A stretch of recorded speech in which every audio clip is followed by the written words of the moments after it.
So I'm Sky Morse from M&S Development. Online as well is my colleague Katie Stewart-Buckley. She is taking questions and will be helping us in the question and answer session. So at the moment we have the chat turned off, but the Q&A is turned on. So feel free to lob your questions in as they occur to you. And Katie will be compiling them.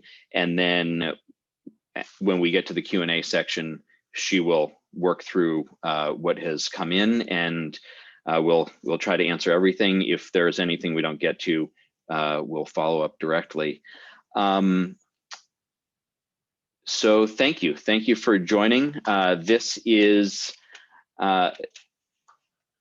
Local Investments, Tangible Results, Catalytic Community Revitalization through Real Estate Development.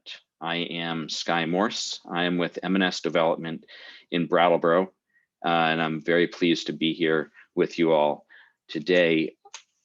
Looking at the list of attendees, I see a wide range of people involved in all sorts of different positive things across our state. So this is fantastic. I see community leaders and municipal government officials and people from the state government, local developers, philanthropists, investors. This is awesome.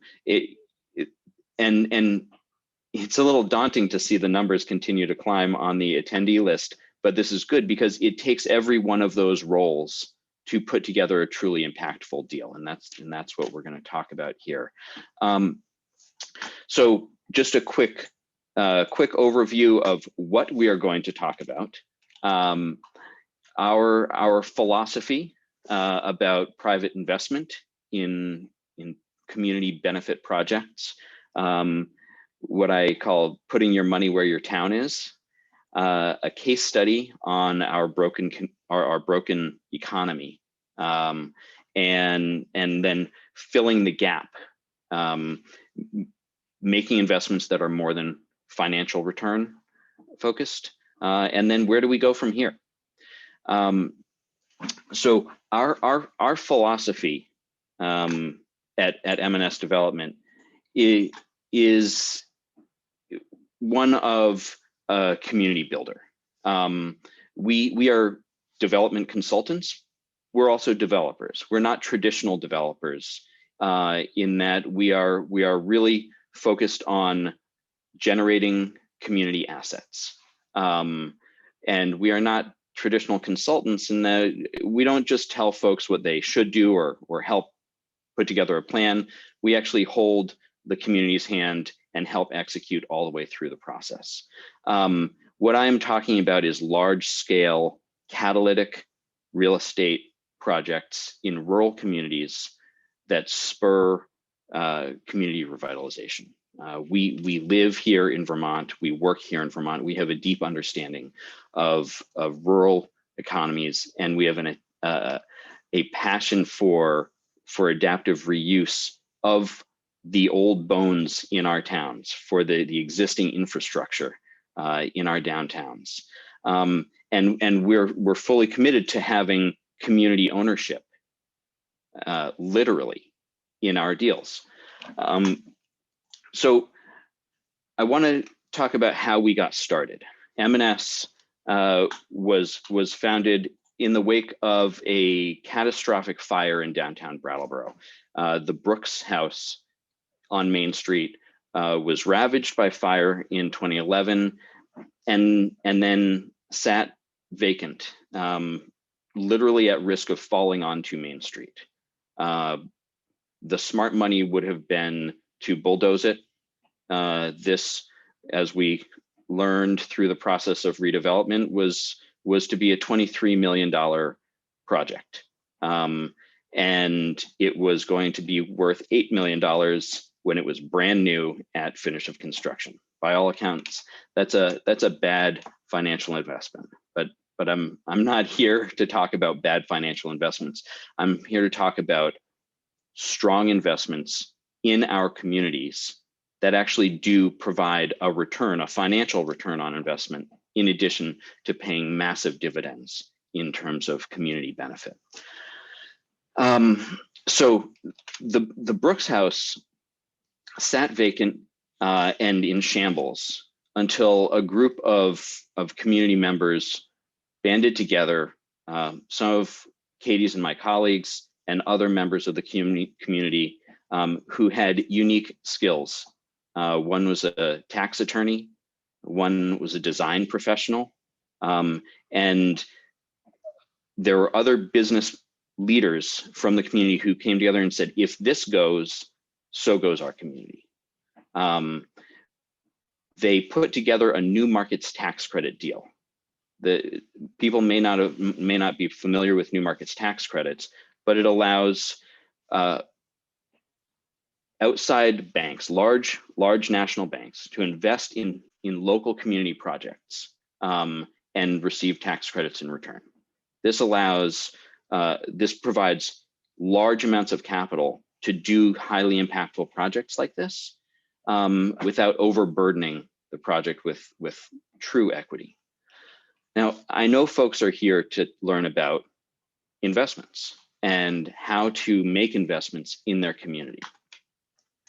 That's exactly what the leaders of the group that took over the Brooks House did. They put their money where their town was. In the end, we created this. What you're seeing here is the fully finished Brooks House. It's fully leased. It is one of the anchors of our downtown. And it is a shining example of what can happen when a community bands together. Now, it wasn't just the 5 individuals who initially got involved. We had over a dozen other private individuals make equity investments in this project for a risk-adjusted and philanthropic adjusted return. We're not promising that you're going to get New York City real estate development returns, but we are also offering an opportunity to make a real difference in your community. Now, I do want to get my investment disclosures off the table as well. I'm not making any investment offers. I'm not providing any investment advice, et cetera, et cetera. I'm merely providing examples of what we have achieved and the types of work that we do and what we see as a replicable model throughout Vermont and throughout other rural communities in our area.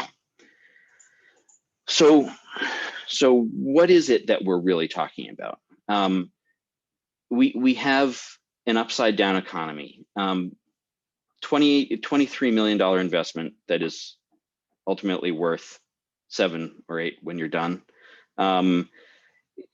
Folks who have looked at buying a house versus building a house know that it's probably going to cost $250, $300 a square foot to build it, and it's going to be worth about $100 a square foot when you're done.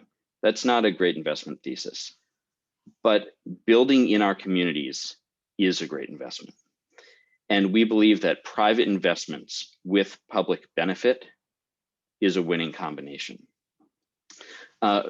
So how do we do this? Both the state government and the federal government has identified that places and spaces make community, and that community is the core of what holds us all together. So there are programs such as the Historic Rehabilitation Tax Credit, the New Markets Tax Credit that I mentioned, the Vermont State Downtown and Village Center Tax Credit, programs which incentivize people to make these important investments. And when structured properly, can make a deal pencil. It can make a deal that was not financially viable into something that is. And we have figured out a way that we can have folks who believe in their community, who want to invest in their community, can actually make a simple investment in what would otherwise be a complex project, and truly see that as they walk down the street, their investment dollars made a difference. They can, every time they walk down Main Street, they can look at that building and say, I was part of that. That is there because myself and others like me banded together and we did that. And as for my money, I love that kind of investment return. We are talking about patient capital. We're probably talking about a 10-year timeline. And we're talking about capital that leverages public dollars. Now, most programs actually want to see this. They want to see private investors getting involved. And this is sometimes a question that we get. Is it right to be looking for investment returns off of a partially publicly funded project? And the answer is absolutely. That is what these programs are for. They want to provide a small subsidy that incentivizes private investors to take the leap and make a difference in the community. The New Markets Tax Credit Program publishes every year how many additional public dollars were brought into communities because of the federal tax credit investment. And we like to share the same thing as far as what we're able to bring into a deal from the private sector that would never otherwise have happened. And so that brings us to the question of, well, who does this, right? If there were capital flowing into Vermont from Boston and New York and financial centers around the country or around the world, we wouldn't need to be having this conversation. And we wouldn't need all the tax credit programs and grant programs that make our deals possible. But that's not the case. I don't know why. I think it's beautiful, and I think that we should all be investing here. And apparently, that's not shared in the larger financial community. It really takes people who do live here and who are going to get those intangible benefits of seeing a beautiful community to take the lead. I want to highlight a project which exemplifies this, that we were involved in recently in Bennington. This is the Putnam Block redevelopment. It's a phenomenal story of a community leading a large project that will really change their community. In Bennington, the Putnam Block, at the core of their downtown, had been vacant on the upper floors since the 70s. Again, the smart money was not on redevelopment of historic buildings, at least. But the local bank, the Bank of Bennington, Southern Vermont Medical Center, Southwestern Vermont Medical Center, Bennington College, and a number of other private individuals in the community stepped forward and said, we want something good for our community, and we're willing to put our money where our town is. We gained site control. They gained site control, really, and they brought us in to help lead the development process. These leaders turned vision into action truly. They knew that they wanted to see something good happen in their community, and they started rallying. For 4 years now, they have been meeting every other week at the Bank of Bennington at 7 a.m. to devise this plan. And through that dedication, they've now executed on that plan. In addition to the leadership group, we had over 20 local individuals also jump in and say, yes, we also want to put our money where our town is. And they're going to get a financial return on that investment. It's not a big city real estate return. It's a small town Vermont return that is both financial and community benefit oriented. This project also had a workforce development program on site, because we don't have necessarily the number of skilled workers to execute on a project like this in each community. So we had to train them. Well, now those people all have those skills, and we can leverage that for the next deal. There will be a Putnam phase 2. The impact on this community can't be overstated. I remember walking down the street as we were getting towards financial close, and someone rolling down the window from a stopped car and saying, "Something needs to happen with this. Someone needs to do something." And we said, "Well, we're doing it right now." And it just, the smile on their face, I won't forget that. These investments have deep impacts. So here we are. The project was completed in November of this past year. Tenants are moving in. It's a different town. It's a different downtown. And this is a shining example of a community investing in where they live and doing amazing things. So what are we talking about as far as community investment and this complex capital stack, this complex project? Well, here is the capital stack. As you can see, we used just about every source in the book to make this deal work. Federal historic, state historic, community development block grant from HUD, energy incentives from Efficiency Vermont and Green Mountain Power, senior bank loan from Mascoma Bank, junior debt from Vita, Brownsfield funding. The place was environmentally contaminated. No one wanted to touch it, which is very common in our downtowns. I could go on. The town of Bennington providing a loan out of their revolving loan fund. So these are all key elements, but without the leadership community investment, these programs don't show up. Without being able to show that we have committed community investors who want to see this happen and who will put their money where their town is to make sure this happens. All of these programs say, it's a nice idea, but do you really have the political will? Do you have the community will? And that's where this community supported equity component comes in. We need leadership equity, the folks to take that venture, that early stage when it's just an idea.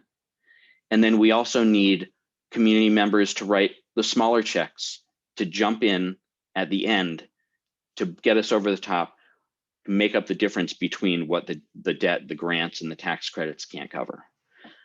This graphic here, of total project costs and the funding gap, comes up in every one of our conversations, every one of our projects. The debt, the grants, the tax credits can only get us so far. And it is really that community supported equity that makes these projects happen. So where do we go from here? I've been working on a project recently in downtown Brattleboro. It is a vacant, largely abandoned building in the core of our downtown, sitting idle for decades. We've been challenged by the state of Vermont to figure out how to create more affordable housing. Not only is economic development and downtown revitalization core to the future of our communities, but housing, quality, safe, and affordable housing is key to a vibrant community. The state has challenged us to figure out how to unlock more federal dollars. There are limited funds for all of this. And we have amazing work being done by our housing trusts across the state.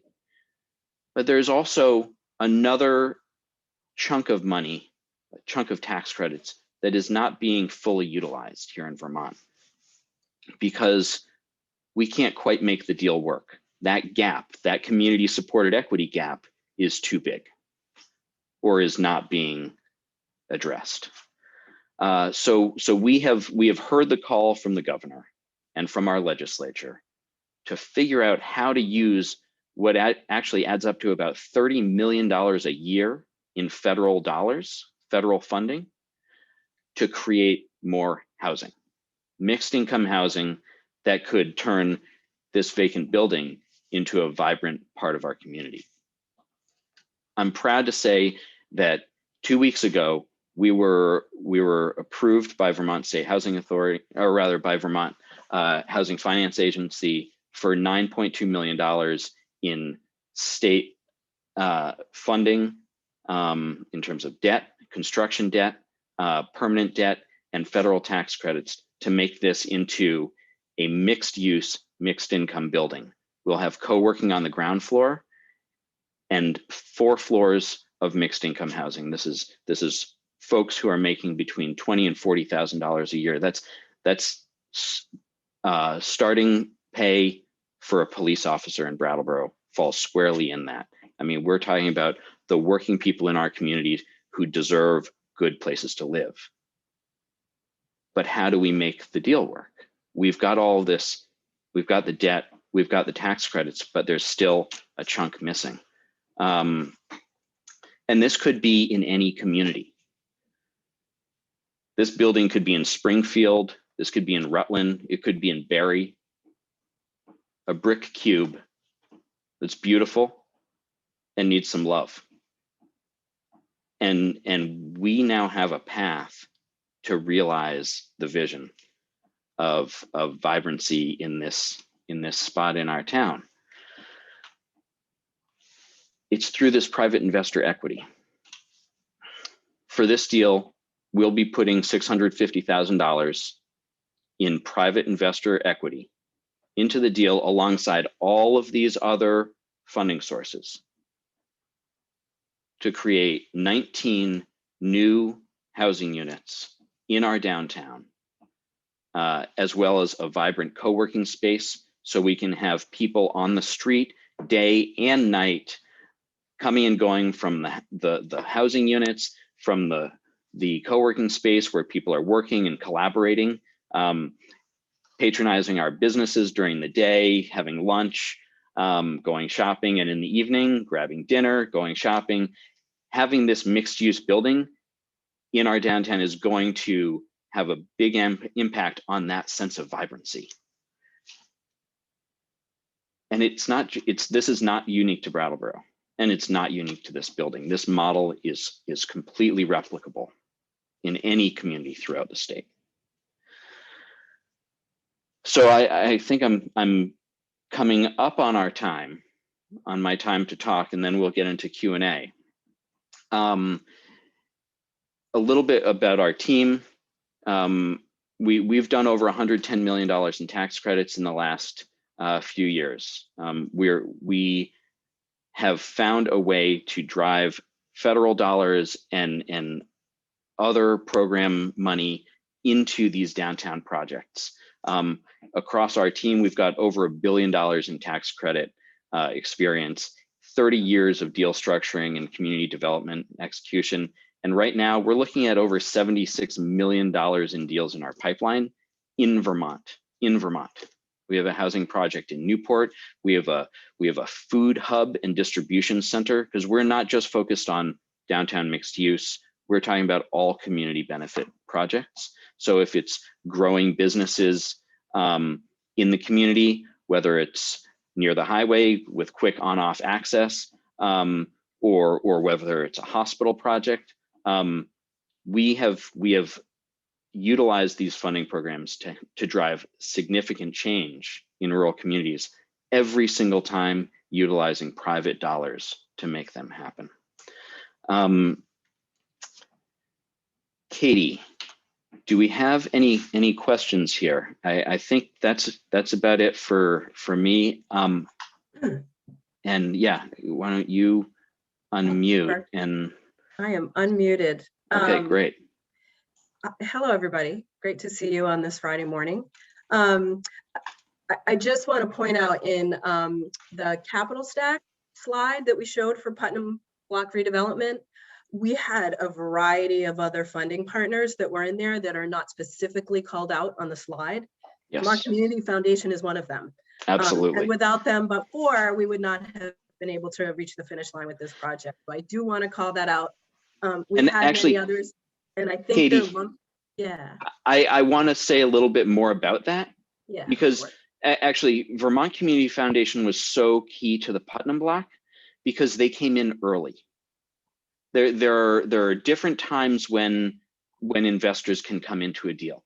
There's when you have the vision, but you're not sure if this could actually work, and you need to do some work to figure it out. There's when you're pretty sure this could work, but now you need to do the hard stuff. You need to hire the design team. I mean, that's expensive.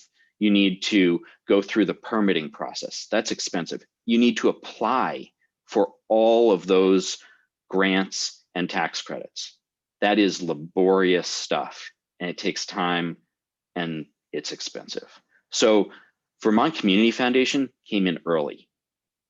Our local community leaders, the bank, the college, the hospital, and the other folks around that table every week at 7 a.m., they came in early. They took significant risk.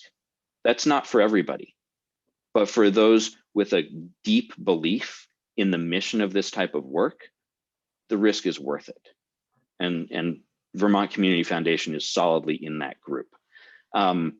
Once we know that this is going to happen, and we just need to do the work, it's somewhat de-risked.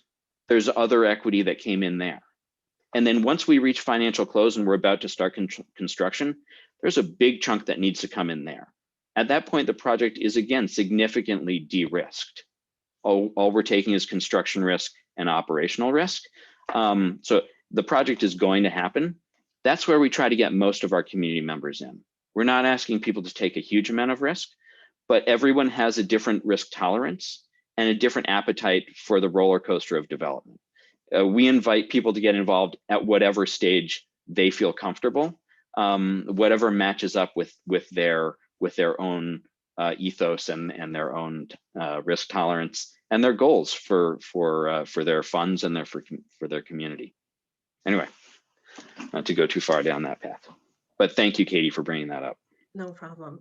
So we have a couple questions from attendees around the investment structures that we use and the non-New York returns and tax benefits and that sort of stuff. Could you talk a little bit about the dollars and cents piece of that? Yeah, I can. Attendees? So great, thank you. So we it varies from project to project. So I'll say that. For investors who are just coming in at the very end, we'll structure it as like a preferred return.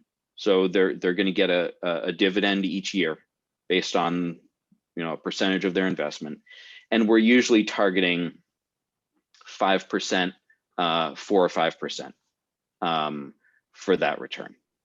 In the Brooks House, it was 3. Putnam, it was 3 or 4. It really depends on the project. If we're coming in a little bit earlier in the deal, maybe we're up to 6 or 7, maybe 8%. And that, to me, that's if I'm not taking extreme risk, that's a good return. Yeah, I'm not getting a 30% venture capital return, but I'm also not taking venture capital risk, and I am doing great things for my community. So that's the kind of the range of our target. Now, if folks come in very early, it can get higher than that, but yeah, I'll leave it there. We're getting some good questions in, so I'm just filtering through them as we go through here. All right, I actually got one, if you want to take a minute to filter there, that I can speak to, about opportunity zones, which I didn't address in the presentation, but is, I know, something that people are very curious about. So the Opportunity Zone program allows folks who have qualifying capital gain to invest that capital gain in a qualifying community. And at the Putnam block, we were actually able to raise $5 million, over $5 million in Opportunity Zone equity for this deal. That comes with some tax benefits for the investors, which help bring that 4% return a little bit higher. It does come with a required hold period in order to get those tax benefits, but the Opportunity Zone program can be married with certain of our deals. Sky, do you think you could talk a little bit about deal structure? Some of the and ownership structure, really, as it relates to the type of projects that we do and the hold period and what happens at the end of the hold period and the unwind. Some of the questions I think could be answered through that. And I also just want to point out to folks that we will get a list of all of your questions, and anything that we don't answer today, where we can reach back out to you and answer those questions for you, and are happy to have more conversations. So we won't be shy, and hope you won't either. So yeah. So I'm sorry, I just jumped out of presentation mode because, or I'm not sure what everyone else can see, but I'm going to put a deal structure up on the screen. This is from a different presentation. So bear with me just a second while I do that, while I switch. So maybe I will, there was a question about co-housing that was posed by Jacob. And it's not a model that we have used yet. It is something that we actually have been talking about for one of our projects that we have in the hopper right now. And in terms of the funding sources that we have to use and the ownership structure that needs to take place because of those funding sources, we haven't quite yet used a co-housing model yet, but we are open to anything that will work. So yeah, that's a great question. Right, like you said, Katie, we haven't actually done a co-housing project, but I have a good friend who did one probably 20 years ago now. And it's on Martha's Vineyard. It's a very different economy than where we are. They have a problem where folks who live there full time and work there full time are priced out of the housing market, and so they undertook a co-housing strategy to aggregate people's buying power to buy land and then buy building designs that could be used again and again. And they built, I think, about 20 houses and built this community. Certain of them are income restricted just by their own choice. I don't know that they used any of these funding sources that we've identified, but it's a really interesting concept as far as a way to create housing, single family homes in an intentional community. I would have to explore more what a project like that would qualify for, but it's a great question. So back to the structure question, Katie, can you all see what's on my screen now? Yeah, I can. Yeah, I can. Okay. I can see it. So. Okay, so hopefully everyone else can see this as well. Yeah. So this is the deal structure for the Putnam block. It's not simple, but from an equity investor standpoint, all you're looking at is this preferred equity box or the leadership equity box here in the upper left. We try to make the community participation as simple as possible. Yes, there are documents to sign because there is a real ownership stake in a real estate project, but the deal structuring and the really the making of the sausage, we try to spare people from that. So it's because of all the funding sources, we have to create this complex structure. This was a new markets tax credit deal, so it has to have this structure. But from a private individual standpoint, it's a simple investment in an LLC.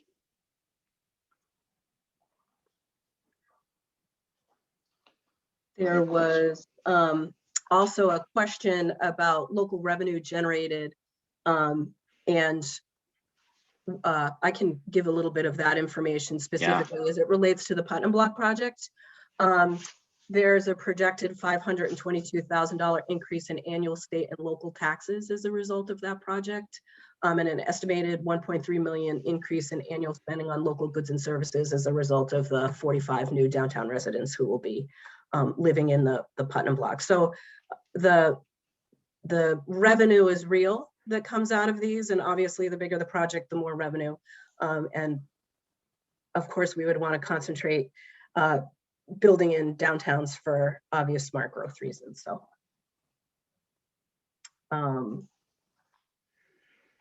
I see one about unsuccessful projects. Yeah, I was gonna. And that's a great question. We love to talk about our wins, right? That's human nature. I love to, write on Reddit about, all the killer deals I'm doing. But we actually can say that we have not had, to my knowledge, an unsuccessful project. We like to take things in a very process-oriented, moderated pace. Step one, what do you want to do? Let's talk through this, right? When communities or organizations bring us in to talk about what it is they have a vision for, the first thing we want to do is really understand what is it that you want to do. All right, and is this realistic? And then we can throw some quick numbers into a spreadsheet and say, all right, based on what you want to do, this is what it's going to cost. Super rough ballpark figures, but if you think you're going to spend $1.5 million and it's actually going to be 12 million, that's good to know before you do any other work, right? If you think it's going to be 4 million and it's going to be 25, that's good to know. If you don't really have the capacity to do something that large. Part and parcel with that is we say, this is what your vision will cost. This is what your budget could buy you.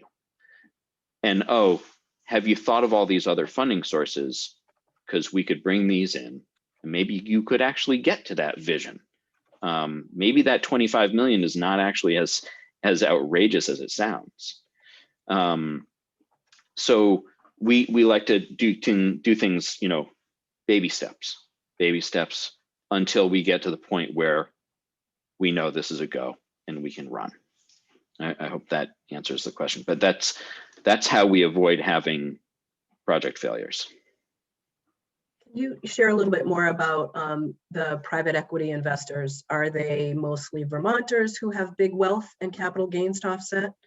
And also on the other side of that, where do you find the returns to pass along to investors? Part of the revenue stream for the building, or is there some sort of exit down the line? I'm sort of merging some questions together here. Yeah, great. Both really good questions. So who are the investors? The investors are anybody. Yes, we have been very fortunate to form relationships with some high net worth individuals who can write larger checks.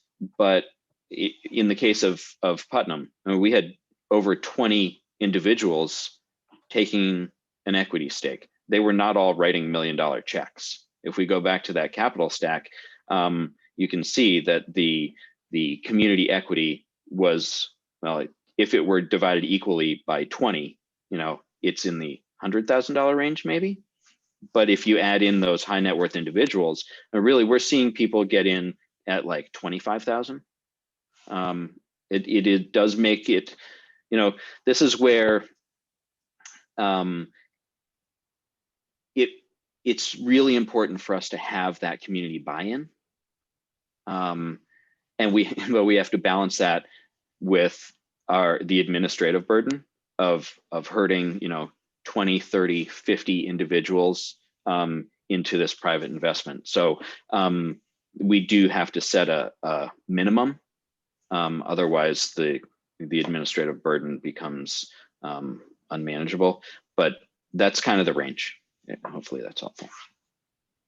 And Katie, what was the second part of that question? Oh, where did the returns come from? Yes. Yes. So the returns come out of the operations. We work very hard to make sure that that our investors are making a real investment, that they are going to see investment returns on their dollars, but also that it's not overburdening the project. It's a fine balance. What are the most likely factors that will turn M&S off from a deal? What are the most likely factors that would turn us off from a deal? I don't know. Honestly, we often get the deals that Nobody else wants. are so difficult that no one else will touch them. You know, if it were easy, they wouldn't need to get us involved. I mean, I can say, Yeah. we and I just responded. I don't know if it went to everybody. We won't touch a greenfield development. Like our primary work that we would like to focus on is in downtowns, adaptive reuse of historic buildings, infill development. If it were a stranded development, greenfield development, I don't think we would do that. We wouldn't work on that. No, it's a good point. I mean, unless there's some real significant community benefit, we want to make sure that our deals are good for the community, and outside the downtown, it's harder to make the case. Housing is housing in a certain respect. As far as deals that we wouldn't touch, I'm trying to think. You know, we're willing to work with anyone, and if someone comes to us with something that's completely harebrained, well, I want to make sure that they don't waste their money on it, right? That they don't go too far down the path. You know, if there's someone, our communities are small, and if there's someone with motivation and drive, I want to help them succeed. So I'm not in the habit of turning people away. How do we source the tax credits? Good question. So it depends on the program, right? Historic tax credits, if you have a historic building and you abide by the rules, then you own them by right. You don't have to apply for them per se. You do have to sell them. So I'll get to that next. Low-income housing tax credits, Vermont Housing Finance Agency, VHFA, is the intermediary for those. So we go to them. They help us make sure that we're checking all the boxes, that our project is conforming to the rules of the program, and then they're the ones who administer or allocate those. New markets tax credits are a much different animal. There's a finite number of them nationally, and so we have to have relationships with community development entities, CDEs, who are the intermediaries deputized by the U.S. Treasury to allocate those. So there's a lot of networking and relationship building around that, and you know, we have to make sure that our projects are really delivering significant benefit to the community in order to attract those credits. Now, as far as selling the credits, again, it's a relationship game. We've done such a large number of tax credit deals that we have relationships all over the country, actually, you know, across the United States, with tax investors who want to buy our tax credits. So we are generally very successful. It's that piece is not the hard part. Selling the tax credits is not the hard part. This is another question that kind of aggregates some other questions.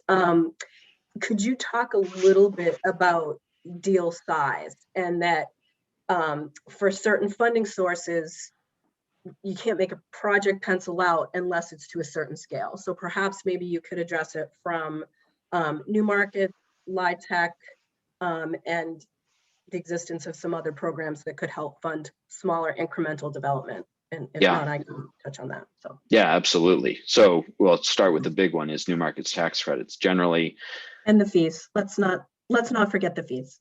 yeah, because of the fees, because of the work that has to go into attracting the credits and structuring the deal and papering the deal, all the legal teams involved, it's not that feasible to do a conventional leverage lender deal less than $10 million. Now, that said, there are the CDEs who we work with have really gone through great pains to try to help smaller projects and smaller businesses through the New Markets program. And so I know Mascoma has their small dollar quickie loan program, where they're using those federal program dollars to make smaller investments in the hundreds of thousands at rates that are better than what a business might see in the market. And I know that other CDs, I think VRV actually, Vermont Rural Ventures, also is willing to put small dollar allocation, and I say small, I mean 2 to 4 million, into a project, and they've developed a process to try to minimize the transaction costs. Groundworks Collaborative, our local homeless service provider here in Brattleboro, recently received a New Markets tax credit investment for their $3-ish million new facility from Massachusetts Housing Finance Agency, and so they were able to do a deal of that size. MHIC has figured out a way to make that work, minimizing transaction costs. But it's, you really have to work with your CDEs to do that. As far as the others go, historic tax credits. If you're doing a few $100,000 renovation, yeah, that may as well go for historic tax credits. The transaction costs are not enormous. Low income housing, it's a little bit bigger scale. It's probably a couple $1 million threshold to make the transaction costs, make the program pay for the transaction costs. But it's, it's very much on a case by case basis. Mm-hmm. Yeah. If it's less than 18 units, really 24, then it becomes incredibly difficult to make it financially work. Unless you're doing like a rehab, then it's possible to make something like that work. But very much on a case by case basis, you have to determine that. Other programs like the downtown tax credit, the Vermont State Downtown Tax Credit, that's a fantastic program that could go to any size of a project, really. And it's that's one of our strongest tools here in the state to do meaningful downtown revitalization. It's a fantastic program, and I'm so glad that the governor has proposed to increase the size of that funding pool. Are there other programs we should touch on, or should we move on? We can. How is energy use retrofit factored into our design plans? Too bad our partner Bob's not on the call right now. He'd love to talk about that. Yeah, well, so it's a great question. There's always a cost benefit analysis when it comes to energy efficiency, but the Vermont Building Code at this point is above, I believe, above the National Energy Star rating. So, really good insulation, efficient heat and cool delivery systems, heat exchangers, air exchangers with heat recovery systems. That is always part of what we are looking at when we do a project. One, it's just good business. Two, there are dollars to support it. But three, we're looking at buildings that have lived for 100 years or more, and we fully expect that they will live for another 100 years. And we take seriously our job of getting them positioned well to operate for that 100 years. And a big piece of that is minimizing our operating costs. So an efficient building is going to have lower operating costs, which means it's going to have a higher likelihood of success as a going concern into the future. Hope that answers the question. And there are a number of questions about types of investors, Yeah, great. non-credited investors. Do you want to talk a little bit about that and ways we would manage that or find creative solutions to managing that? Yeah, absolutely. So we are not a broker dealer. We're not sending out a general solicitation for investments. We're not an investment advisor.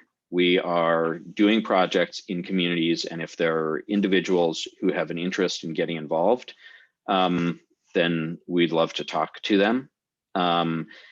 Generally, we find our folks through friends and family networks. And in some cases, they are accredited, sophisticated, high net worth individuals who check all the boxes when it comes to the accredited investor questionnaire. Other folks have other motivations and can be qualified through other means. But we don't generally turn people away if they come to us with an interest. Again, these are supposed to be community assets, and they're stronger when we have a broader swath of community ownership. So, and quite honestly, they need the funds. These projects need the funds. So, yeah, we take all comers.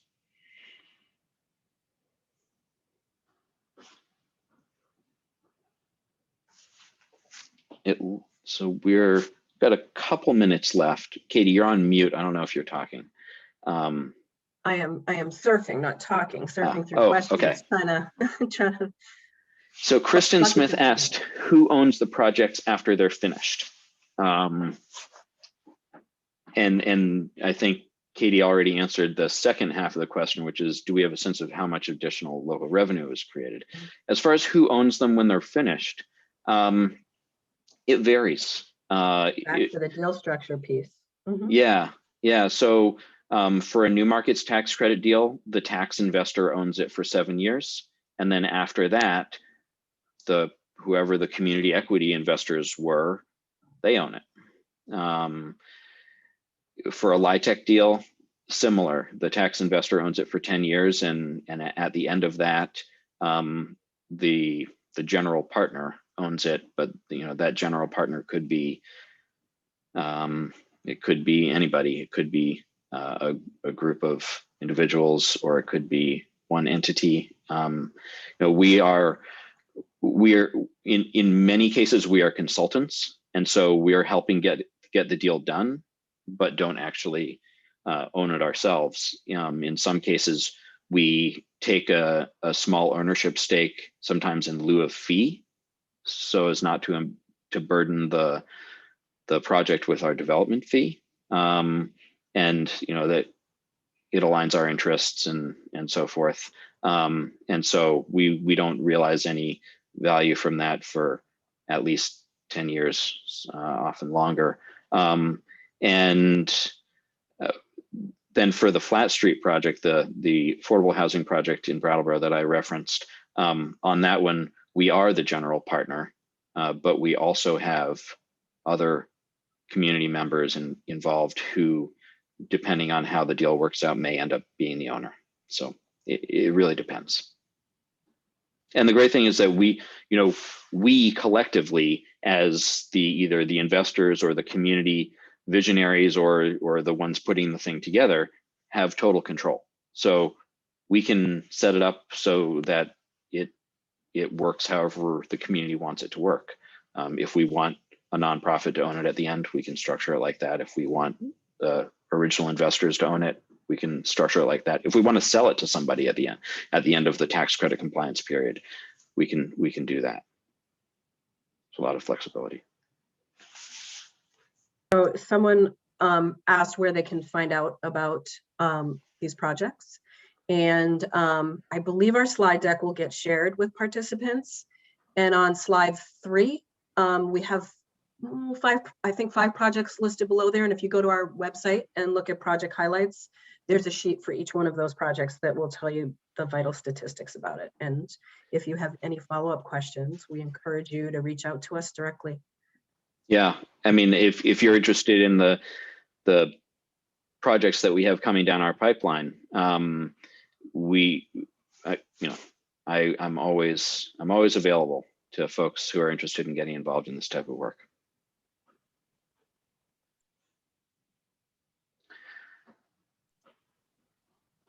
Let's see. We're coming up on time here. We got 2 minutes left.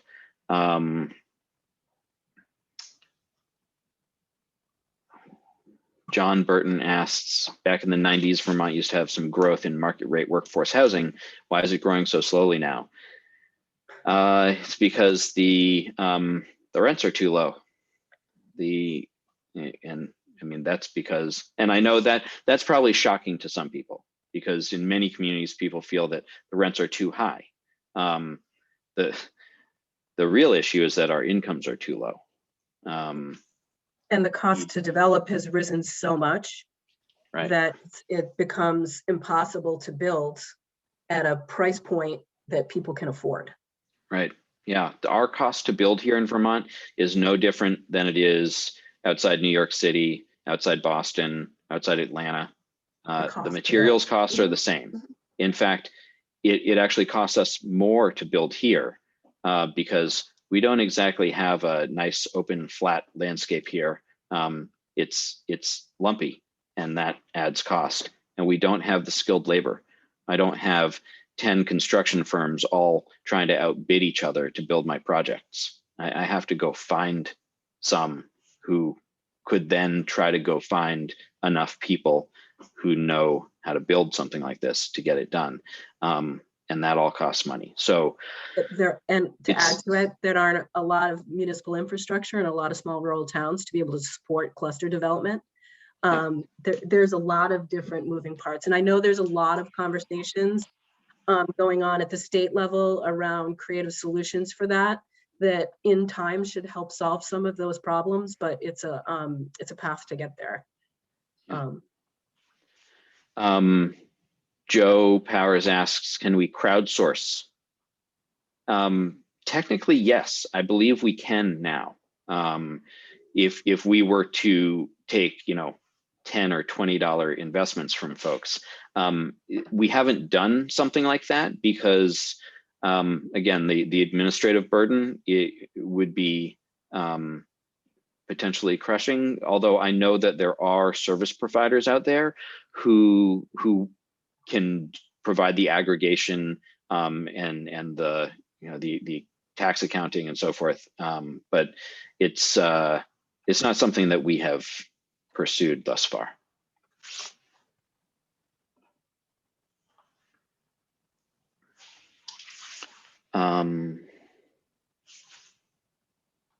Let's see, how do you analyze and communicate risk to potential investors?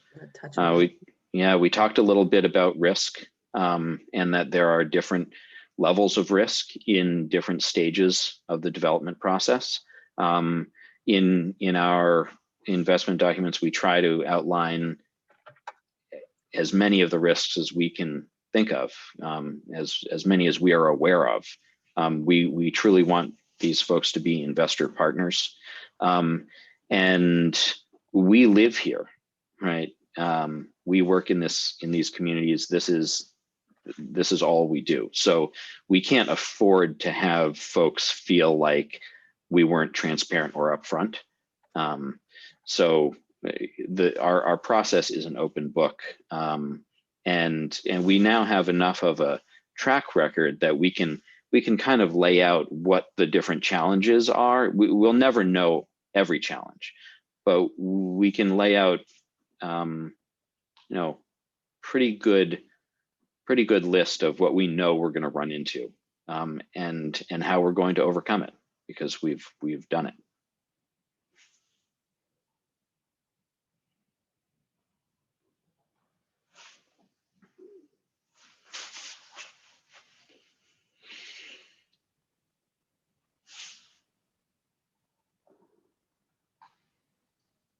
see, Katie, well, I see we're past our 11 o'clock time. Are there any other questions you think we need to address, or maybe we can follow up directly with go offline with folks? folks. Yeah. Both our email addresses are on the last page of the slide. A recording of the presentation is going to be shared out in an email along with other materials, so feel free to come back and visit us again. And reach out to us directly. As I said, our emails are on the last page of the slide deck, so we're happy to have any follow-up conversations with folks, answer questions, but always entertain creative ideas and suggestions for solutions to solve some of our big problems that we're facing around development, housing development, and economic development in the state. So, and the last thing I want to say is, I talked a lot about what we do, right? But what we have done and what we do is just a model. This can be done by others. This is done by others in the state. And we all benefit when projects are successful in our communities. So if there are ways that we can help another team to execute on a deal, we're more than happy to help, even if we're not actually going to be directly involved. We try to be as collaborative as we can. This is a small state and we're all working in the same direction. There was a question about reusing a historic church. And so, as Guy just mentioned, like, we might not actually do the project ourselves, but we might provide counsel and advice on ways to do a small local project for a community group. So we do that sort of work as well, that it's not one that we would normally do ourselves as an organization. And to be completely honest, it wouldn't be worthwhile for that organization to hire us. It's a lot of that work can be done on a grassroots local level. They just need a little bit of technical advice on how to do that. And there are organizations that provide that out there. Like, I know Preservation Trust of Vermont provides technical advice. The state of Vermont, in some of its different departments and agencies, provides that. And we can also provide that as well. So, and the RDCs are a huge resource. The RDCs, the RPCs, all of them. Everybody has a different little slice of the pie in terms of expertise to share with small local projects. So we're great about doing that in this state, which is wonderful. So. Yeah. All right. Well, we could keep talking about this for a long time. This is what we love. This is what we do every day. And but I want to respect everyone's time. Thank you all for joining. This has been fantastic. I love all the participation, all the questions. Keep them coming. I look forward to hearing from participants in the days to come, and hearing about what else is going on in communities that we don't know about and that we could help with. Thank you, everybody. Have a great weekend.